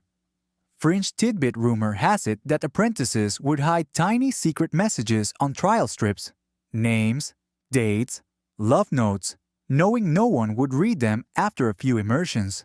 You probably won't survive decoding those hidden texts, but love in the dye house is a charming thought. As you press forward, you're greeted by the sound of voices raised in song. A group of dyers gathers at one end, performing an impromptu folk tune to keep spirits high during the grueling midday heat. Their voices blend like a chorus of threads rising and falling in harmony. Joke 2: if your wardrobe had a theme song, this would be it. Row, row, stir the bath. You pause at a workstation where an apprentice wields a simple wooden comb, teasing apart wet fibers to ensure even dye penetration. The dye bath's warmth makes the cotton elastic and the comb moves through it like a harpist's fingers through strings. Mainstream historical fact textile combing was a common step to remove tangles and enhance color uniformity, often performed after the first step to catch stubborn undyed fibers. Historians still argue how standardized combing was. Some manuals mention it briefly, while oral traditions emphasize its necessity. A sudden gust of wind rustles the hanging strips, setting them to sway like banners in a silent parade. The gentle back and forth movement reveals shifting shades as if the fabrics are breathing. Fringe tidbit superstitious dyers believed that a sudden breeze promised a successful dye batch, while still air foretold flat, lifeless hues. You probably won't survive betting on the weather, but the sight is enchanting nonetheless. You make your way to a stone trough where workers rinse dyed cloth in cool water. The splash of liquid against the stone rings clear and bright. As you kneel to lift a strip, you feel the fabric's weight, yet it's lighter than you expect, almost buoyant in your hands. Joke 3: if clothing could get stage fright, this strip would tremble before its grand debut. In a corner, you notice a curious contraption, a shallow basin on wheels, filled with saffron water and fitted with wooden paddles that someone can turn by hand. It's a rudimentary agitator meant to simulate constant stirring without tiring human arms. Fringe, tidbit, one visionary dyer in 11th century Baghdad sketched plans for water-powered mills to automate dye, mixing an early precursor to mechanized textile production. Historians still argue whether any of those prototypes were ever built, but here the wheeled basin hints at the spark of industrial imagination. You trail your fingers across stained wooden beams overhead, tracing the patina left by countless hands. Under one beam, faded glyphs mark major dye experiments, and their outcomes notations like G1 rich crimson or dusk blend too pale. Mainstream historical fact, dye houses sometimes kept tally marks or colored inscriptions on walls to record successful formulas, an early form of communal knowledge sharing. Historians still argue how widespread these marks were given the perishable nature of wood and plaster, but it lends an archaeological thrill to your exploration. A sudden chime sounds no bells, but the clatter of dozens of lint filters, clearing signaling the end of the current dye batch. All work halts for the filter ritual, where apprentices clean woven reeds that strain floating particles from the vats. The cacophony of rattling reeds is oddly musical, and the room fills with applause when the last filter clicks into place. You join the clap, reveling in the communal pride. Finally, you reach a raised platform where a senior eunuch inspects finished pieces. He holds each strip aloft, rotates it, and lets it flutter before his eyes. You recall the morning ritual from Section 5 and the golden dye ceremony from Section 6. This is the apex of sensory celebration, where sound, sight, touch, and smell converge. With a satisfied nod, the eunuch beckons you forward to help carry a stack of perfectly dyed cloth to the sorting hall. You pick up the bundle, its colors pulsing gently in the lantern light, and feel the living spirit of the workshop in every fiber. As you step toward the exit, your heart swells with awe. This is more than dyeing. It's a symphony of the senses, a full-bodied expression of Saffron's power to transform the mundane into the sublime. You enter a narrow wing of the dye house, reserved for experimental treatments, where curious jars line low shelves, like a mad alchemist's pantry. The light here is dim, provided by sputtering oil lamps, whose smoke curls through the air dancing with airborne lint. At the center stands a low table, cluttered with oddities: crocodile dung paste, powdered pearls, crushed seashells, and vials of fragrant oils.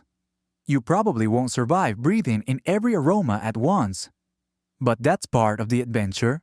Mainstream historical fact: medieval artisans sometimes tested unconventional mordants and additives, recording their trials in workshop ledgers.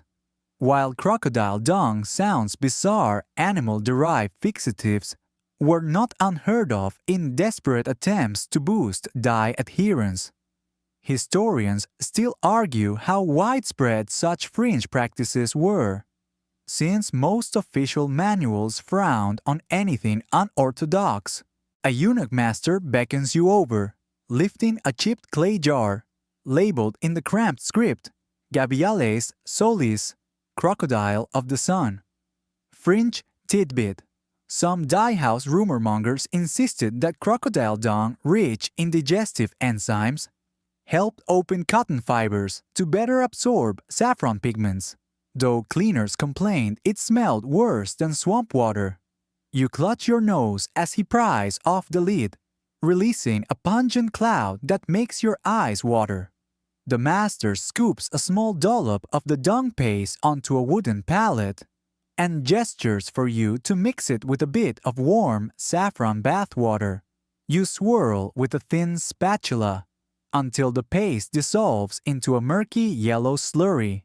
Joke 1: if this were a beauty treatment, you'd be on a medieval spa show called Mud and Muck Makeover. He takes a strip of pre-dyed cotton still damp from Section 5's Dawn Silk routine and dips it into the crocodile dung bath. The master murmurs an incantation you don't understand, invoking fermentum vium, or something equally dramatic. Within moments, the cotton shifts to a deeper, almost terracotta crimson. The paste seems to have intensified the hue, making it glow with earthen warmth. You hold it up to the lamp. The color is richer, but carries a faint matte texture. Mainstream historical fact animal-derived agents like egg yolk, casein, or even dung were occasionally used to alter fabric hand, imparting a soft leather-like feel, but they risked leaving residues that attracted pests. Historians still argue whether crocodile dung was a genuine practice or simply workshop lore, yet here you witness it in action.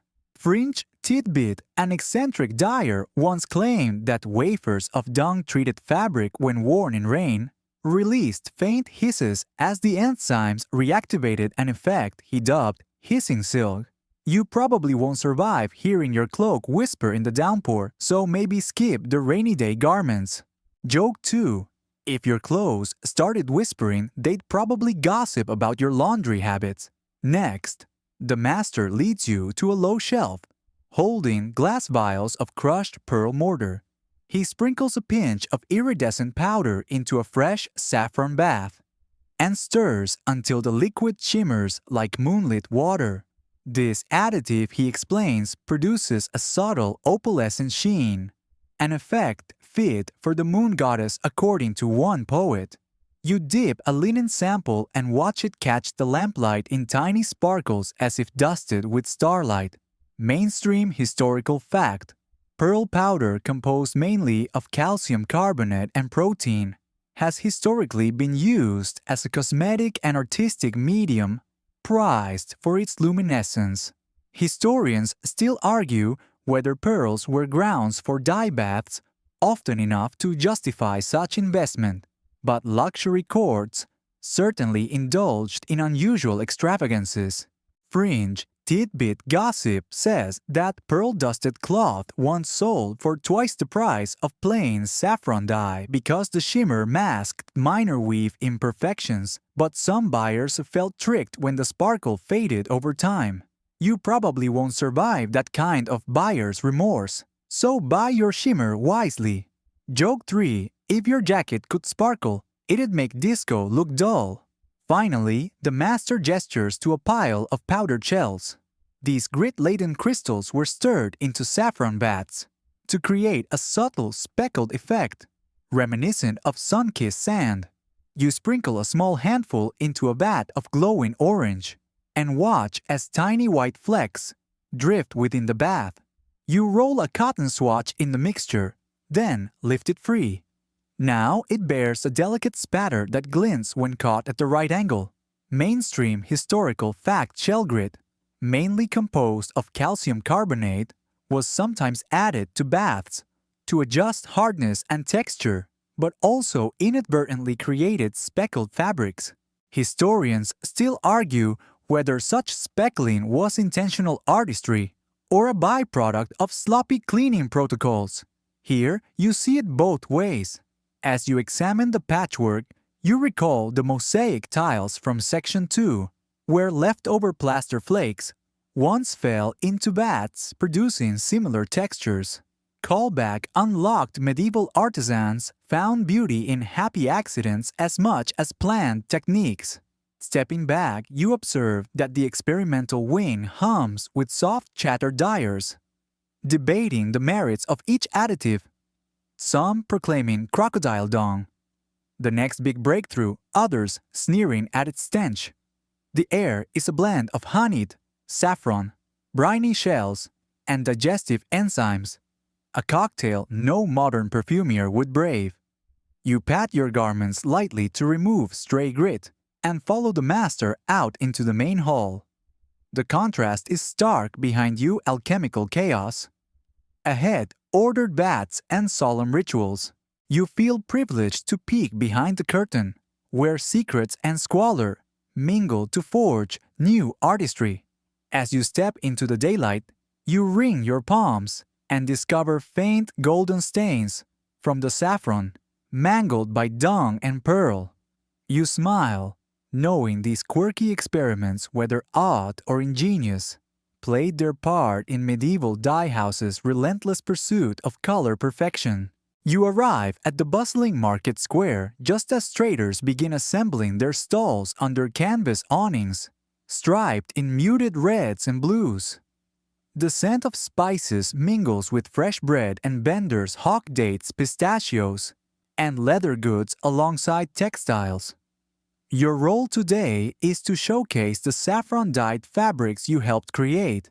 This is Market Day display where the fruits of dye house labor meet the discerning eyes of buyers and dignitaries. Vendors accept no half measures here. Mainstream historical fact, medieval bazaars in Central Asia and Persia often feature designated textile quarters, each overseen by trade guilds that regulated quality and pricing. Dyed fabrics were inspected before sale to enforce standards.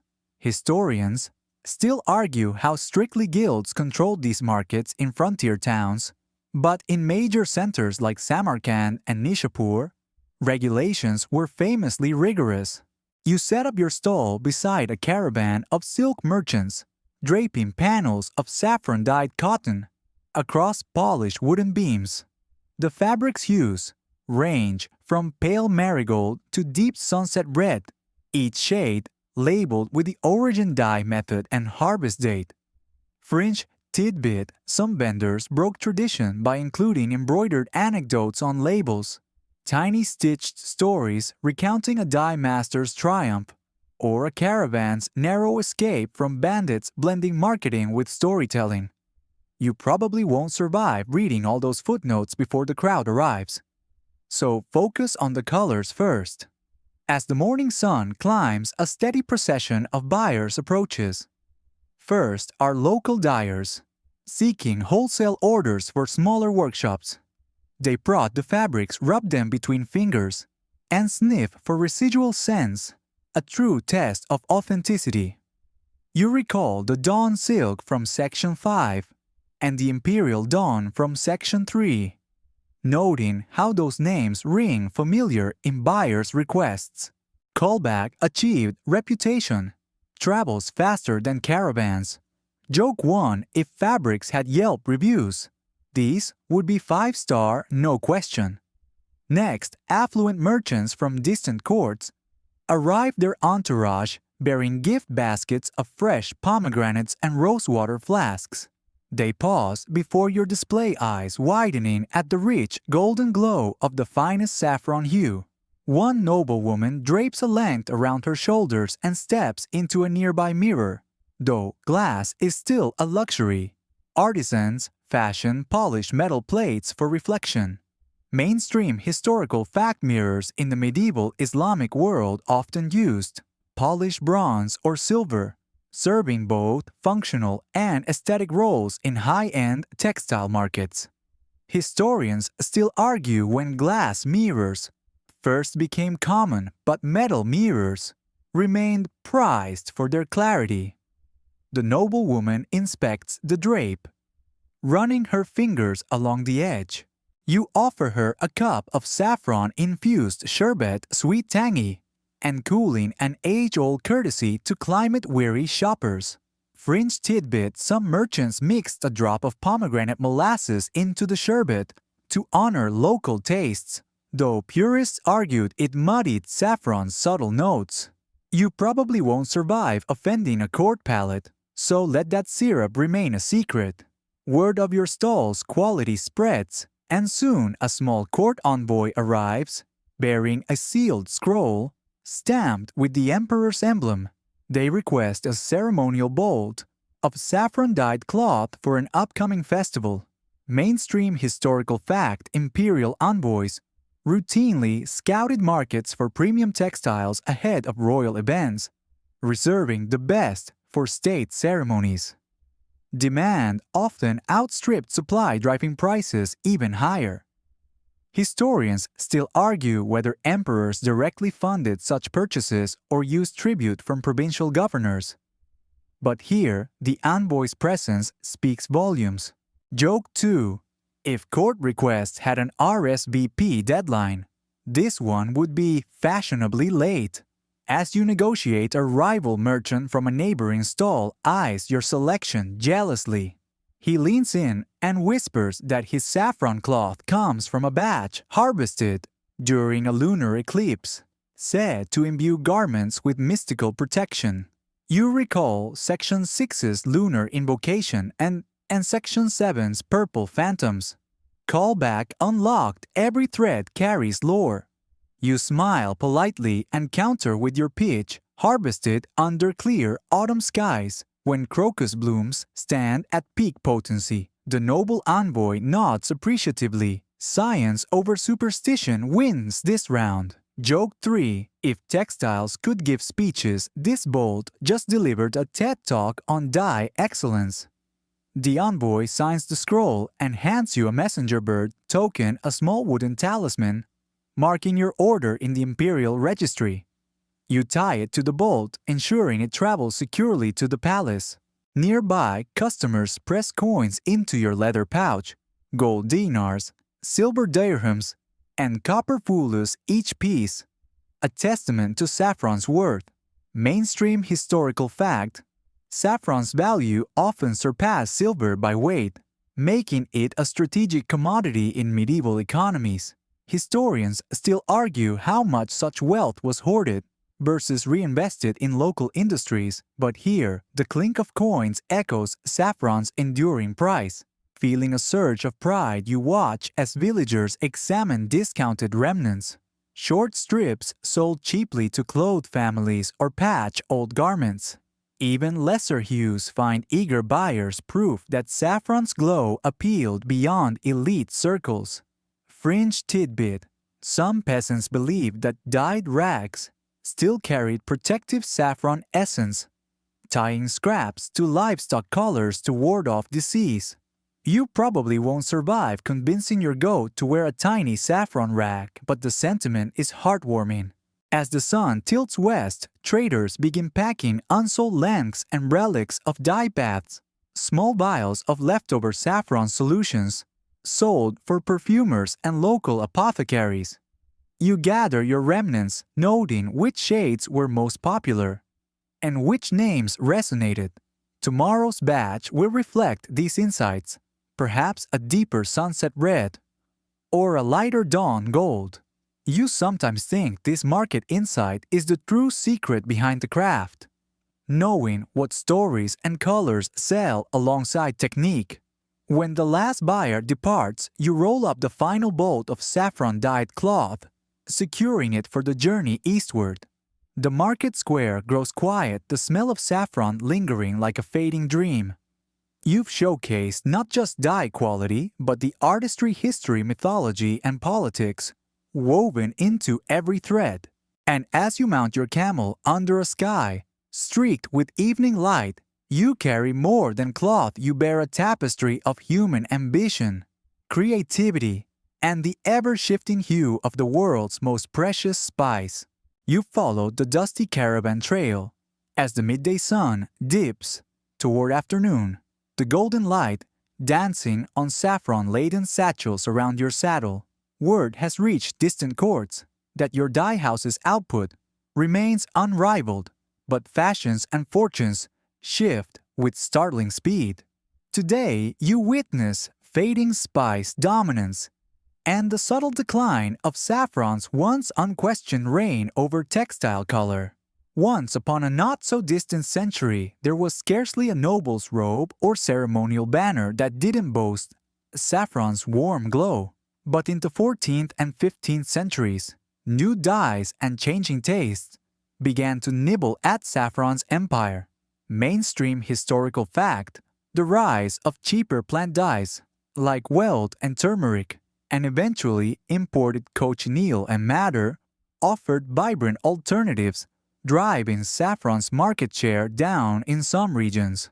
Historians still argue whether economic downturns or evolving aesthetic preferences played a larger role. But the shift was undeniable. As you ride, you pass a settlement where weavers display fabrics dyed with weld a vivid mustard yellow, bright as the midday sun. Local dyers snub saffron's subtler amber for weld's punchy hue, which requires no delicate harvesting of tiny stigmas. Fringe tidbit, some pragmatic dyers nicknamed weld the peasant's saffron, though purists bristled at the comparison. You probably won't survive being called a peasant either, so maybe keep that under your breath. You've recalled the meticulous harvest in Section 4, where families knelt among crocus rows before dawn. Now you see fields of weld plants tended by the same hands that once plucked saffron stigmas. In one corner of the settlement, an enterprising dyer hangs a sign reading "Saffron blend half the price." Full the glow mixing saffron with weld to stretch limited supplies. Mainstream historical fact, historical records indicate many workshops blended saffron with less expensive dyes to meet demand and reduce costs. Purists often expose these blends, sparking debates over authenticity. Historians still argue how prevalent true, pure saffron dye remained in common markets. At the next caravanserai, you hear gossip of imported cochineal arriving from the New World, a rich crimson extracted from insect bodies that promise color fastness and cost-effectiveness. Traders whispered that cochineal could produce reds as deep as royal saffron but without the royal price tag. Fringe tidbit. Some merchants sarcastically called cochineal the peacock's secret, mocking its insect origin. Others hailed it as a revolution. You probably won't survive telling that to a cochineal dealer, so choose your words carefully. Despite new competitors, saffron clings to its niche: luxury ceremonies, religious rites, and perfumery. In Damascus, you observe temple acolytes donning saffron-dyed veils during autumn festivals, an enduring testament to saffron's sacred status. Mainstream historical fact: saffron remained central to many liturgical and ceremonial garments well into the Renaissance, even as everyday robes favored cheaper dyes. Historians still argue whether religious demand was enough to sustain saffron cultivation at scale. But here, before you, tradition holds firm. You pause at an artisan's courtyard, where delicate lacework unfurls in the breeze. The lace, once dipped in saffron baths, now displays a faded patina, soft pastel, rather than bright gold. The lacemaker offers you a cup of tea, brewed with faded saffron threads, a comforting brew set to calm the mind. Fringe tidbit: some home dyers reused their old saffron baths for tea, believing the spent threads still held residual flavor and therapeutic properties. You probably won't survive the idea of laundry from yesterday in your cup, so maybe just sip ginger tea next time. Joke 1: if your bathwater could be repurposed, it'd be called Scented Soak Surprise. Continuing eastward, you cross paths with Venetian traders, their caravan heavy with glass bottles of indigo and madder extracts. They laugh politely when you mention saffron, offering a vial to compare. You dip a white silk ribbon into the indigo solution. It emerges a deep, inky blue that seems to drink in the light. Mainstream historical fact: indigo's arrival in Europe and Asia created whole new palettes, as its vibrant blues contrasted with saffron's yellows and reds. This complementary dynamic reshaped textile design. Historians still argue how quickly indigo spread beyond coastal cities, but inland workshops soon followed suit. At sunset, you camp by a riverbank, the air cool and filled with firefly glimmers. You lay out strips of saffron-dyed cloth alongside weld cochineal and indigo samples, comparing their hues under fading light. Each color brings its mood: saffron's warmth, weld's brightness, cochineal's depth, indigo's cool calm. You realize that saffron's decline isn't a fall from grace. but part of a broader evolution in textile art. Joke 2. If dyes form the band, Saffron would be the mellow bassist, keeping rhythm, while cochineal shreds the guitar solo. That night, you dream of crocus field under a violet sky, the blossoms glowing like lanterns, a callback to Section 4's harvest. You wake before dawn. Resolve settling in your mind, Saffron's story continues, not as a sole monarch, but as a revered elder, guiding new generations of dye artisans. Its legacy endures in blended hues, in ceremonial robes, and in the hearts of those who still prize its subtle magic. Joke 3. If colors could give pep talks, Saffron would whisper, "Keep shining even if you're not the showstopper today." You pack your satchel fitting in a few saffron pouches for later. As you mount your camel under a rosy sky, you glance back at the enveloping dunes, fields, and furnaces may change, but saffron's golden thread remains woven into history's fabric. You step into a contemporary textile studio, where the walls gleam with swatches and the hum of sewing machines replaces the distant chants of dye houses past. Here, saffron's legacy flickers in modern fabric art, its ancient warmth reborn through avant-garde techniques. Mainstream historical fact: over the last century, designers have revisited natural dyes, including saffron, to meet eco-friendly and artisanal trends, often citing heritage practices from medieval Persia and China. Historians still argue whether these revivals are authentic continuations or romantic reinventions, but you feel saffron's spirit dancing in every fiber. In one corner, a fashion student experiments with digital printing, overlaying saffron-infused pigments onto organic cotton. You recognize the pale dawn silk hue from Section 5, now layered beneath geometric patterns that pulse like city lights. Fringe tidbit: some textile artists claim that encapsulating saffron extracts in microcapsules yields garments that release subtle aroma over time and olfactory memory of the Silk Road. You probably won't survive wearing a hoodie that smells like perfume bathwater, but the novelty is intriguing. You run your fingers along a high-tech smart fabric infused with saffron-derived nanoparticles, meant to filter UV rays. Mainstream historical fact: recent studies show saffron compounds can absorb certain wavelengths of light, prompting research into UV protective textiles.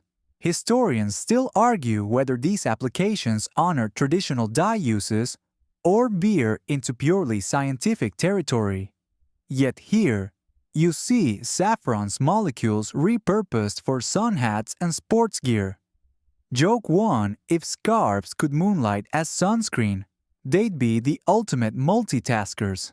Nearby, a weaver revisits the spice waltz stirring motif by programming a robotic loom to mimic the 3 and 2 spiral pattern, embedding subtle ridges in the fabric. As the loom clicks and shuttles, you recall Sections 3 and 6's ceremonial stirs, callback unlocked tradition encoded into technology. Fringe tidbit: one experimental lab is testing programmable textiles that shift hue slightly when exposed to different pH levels, reminiscent of Section 7's phantom purple myths. You probably won't survive arguing with your shirt about the weather, but innovation marches on. The studio manager leads you to a display of upcycled scraps dyed with saffron water, a nod to sustainable zero-waste fashion.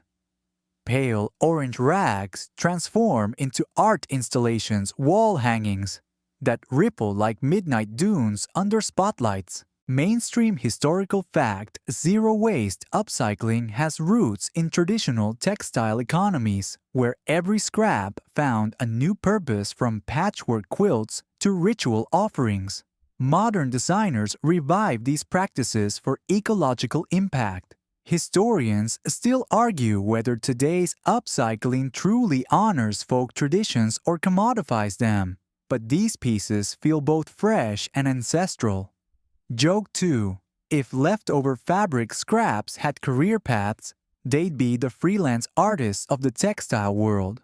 On a sleek table, you inspect a line of artisanal dyes marketed under the name Crocus Echo, each bottle tinted with saffron extract and plant blends.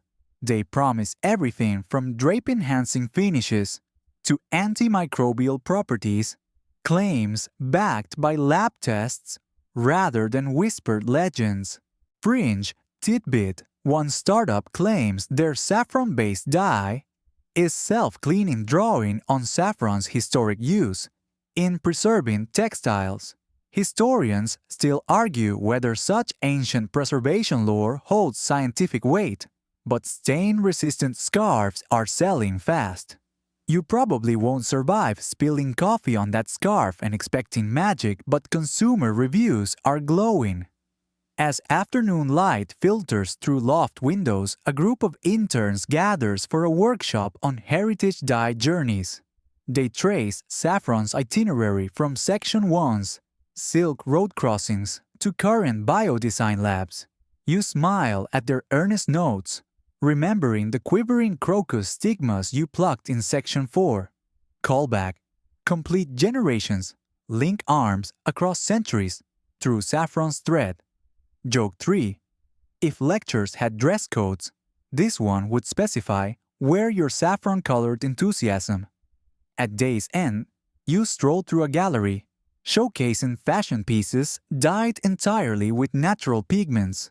A floor-length gown glows in a spectrum from saffron gold to weld yellow, indigo blue, and cochineal red, a living tapestry of Section 13's fading spice dominance narrative. Mainstream historical fact: contemporary designers often juxtapose saffron with other heritage dyes to tell stories of cross-cultural exchange, echoing medieval blend experiments. Historians still argue whether these collections truly reflect historical palettes or serve modern aesthetic kitsch, but the visual impact is undeniable. You pause before a minimalist installation, a single white cotton sheet suspended mid-air, perfumed with saffron vapor through embedded micro-diffusers. The gentle mist releases faint spice notes every few minutes, a sensory callback to the incense and steam of Section 10's sensory deluge. It's a subtle whisper, an invitation to breathe history deeply. As you leave the studio, you carry with you swatches, vials, and digital blueprints, testaments to saffron's living legacy. The ancient spice that once colored robes for emperors now inspires sustainable fashion, smart textiles, and artful installations. You realize Saffron's journey is far from over. It continues to weave through modern innovations with the same golden thread that first traveled across the sand and Silk Road bazaars. You walk beneath a canopy of lanterns, strung along the courtyard walls, their soft glow casting wavering amber pools on cobblestones still warm from the day's sun. The air carries lingering whispers of saffron's sweet vegetal, and reassuring as if the spice itself is singing a lullaby. Mainstream historical fact: in some medieval workshops, evening airings of freshly dyed cloth allowed residual moisture to evaporate, naturally preserving hue and texture overnight. Historians still argue whether artisans viewed this as practical preservation or a nightly ritual marking the dying day's end. But now you find yourself savoring both. A gentle breeze stirs the hanging strips you helped dye earlier. They sway like sleepy sentinels, guarding centuries of craftsmanship. You reach out to brush your fingertips along the soft fibers, recalling how each was steeped, stirred, and inspected in Sections 5 and 6. Callback achieved the dawn silk and imperial dawn hues. now glow as deep golds and mellow corals in this muted light. Fringe tidbit. Some guild members swore that nighttime air cooled by moonlit dew deepened saffron colors if the cloth was draped outdoors, an effect no alchemist text could confirm. You probably won't survive worrying about dew-treated robes in your laundry, but the idea feels romantic. You settle on a low stone bench beside a small reflecting pool. Its still water mirrors the lantern flames and scattering petals from a nearby jasmine vine. Joke 1: if petals could gossip, they'd spill stories about every dye recipe ever tried. The pool's surface ripples as you toss in a single saffron strand, watching it drift before sinking its color, bleeding out in tiny sunbursts that fade into calm amber. It's a quiet spectacle, a final color dance before night fully settles in. Mainstream historical fact: some dye houses used small water basins to test color fastness by watching how pigments behaved in gentle currents. Rinsing small samples overnight helped predict wash durability. Historians still argue how systematically this practice was recorded given the informal nature of field tests, but here it feels like a personal closing of the workshop day. You lean back, drawing in the cool night air scented with jasmine and saffron mingled like an old friend's embrace. Your muscles tired from stirring vats and haggling in markets relax into the stone's cool surface. Fringe tidbit: in one remote dye house, apprentices whispered about a saffron dream potion, steeped from leftover dye baths and sipped before sleep to induce vivid color-themed dreams. You probably won't survive trying that. Dreams of endless fabric folds might keep you up all night, but the notion drifts through your mind like a pleasant phantom. The stars emerge, pinpricks of silver against the velvet sky. You recall Section 7's phantom purple and the mythic allure of shifting hues. Under this dome of constellations, even the most subdued gold seems otherworldly. Callback unlocked the parlor trick of moonlight harvested crocus might work tonight. You close your eyes for a moment, letting memories of the Silk Road caravan camel's footfalls oasis, murmurs, market shouts, mix with images of dye vats humming in midday halls. The tapestry of your journey woven across time and geography settles in your mind like a favorite melody. Joke 2: if history were a playlist, this would be track 15, Night's Soft Hues on Loop. A distant owl hoots a reminder that nature, like dying, follows its rhythms of work and rest. You open your eyes to see stray cotton lint drifting on a puff of wind illuminated like tiny specters in the lantern light. It drifts down onto your lap, a silent confession of yesterday's labor, now carried on this cool evening breeze. Mainstream historical fact: lint filters and cleanup rituals mark the boundary between work and repose, ensuring bats stay clear for the next dawn's tasks. Historians still argue how strictly workshops enforced end-of-day cleanings, but here the courtyard's calm reflects meticulous care. You rise, slowly stretching limbs warmed by the day's exertion. The courtyard feels sacred now, a threshold between history and rest, between vibrant dye baths and the hush of night.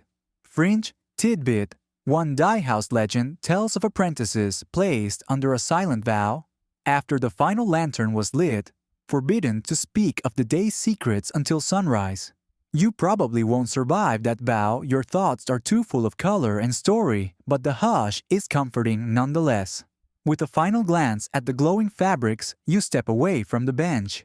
Your footsteps echo softly on stone as you retrace your path through archways draped in dyed banners. The lantern's light fades behind you, and the jasmine's scent lingers as a parting gift. You slip through the grand doors, leaving the courtyard's living tapestry of saffron hues to the quiet night. Slow your breathing and let every syllable of silence cradle you in calm. The lantern light dims to a whisper, and the air still fragrant with saffron and jasmine feels like a gentle embrace around your mind. Imagine each dyed thread hanging loose in the courtyard, swaying softly in a tranquil breeze. No urgency, no demands, just the quiet poetry of color, settling into stillness. Recall the oil lamp's amber glow and the reflecting pool's tiny saffron blooms sinking beneath mirrored stars. Let those images drift through your thoughts, each dissolving into the next like petals on water. Historians may debate the rituals of dye houses and alchemists may chase phantom purples, but here in this gentle hush, none of that matters. There is only the soft echo of yesterday's labor, the promise of dawn's new hues, and the comforting knowledge that you have walked among artisans whose care transformed simple cotton into living art. Feel the evening air cool against your skin, scented with memories of spice and flowers. A distant nightingale sings once, and the courtyard seems to hum in quiet response. You are safe soothed and wrapped in the tender spirit of saffron's last glow. Now let your eyelids grow heavy. Imagine yourself draped in the faintest coral hue, the color fading into your breath with each exhale. Let go of any lingering tensions, knowing that tomorrow brings new colors, new rituals, and new stories. Tonight, rest in the soft embrace of history's tapestry, where every hue fades gently into dreams.